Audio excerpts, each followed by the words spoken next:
Alors bonjour à tous. Aujourd'hui, nous continuons notre lecture du catéchisme de l'Église catholique et nous en sommes rendus à la partie qui concerne l'homme, toujours dans la profession de foi, et nous en sommes arrivés à la question numéro 66 du compendium, qui est: en quel sens l'homme est-il créé à l'image de Dieu? Bien, une réponse à cette question, une réponse brève. L'homme est créé à l'image de Dieu en ce sens qu'il est capable de connaître et d'aimer librement son Créateur.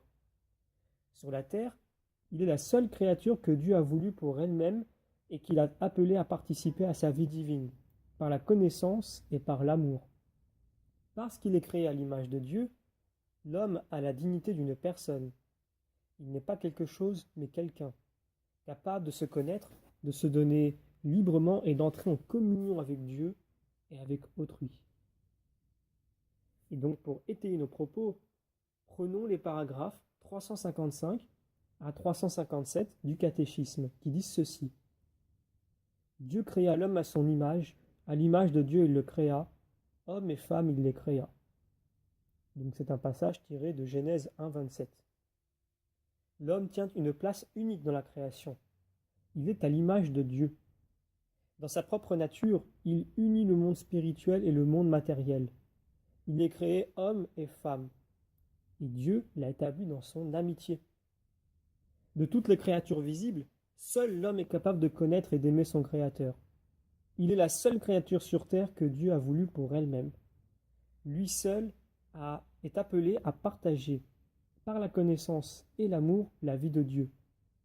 C'est à cette fin qu'il a été créé, et c'est là la raison fondamentale de sa dignité. Sainte Catherine de Sienne disait dans l'un de ses dialogues: quelle raison t'a fait constituer l'homme en si grande dignité?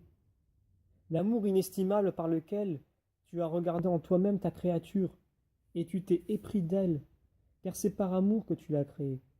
C'est par amour que tu lui as donné un être capable de goûter ton bien éternel.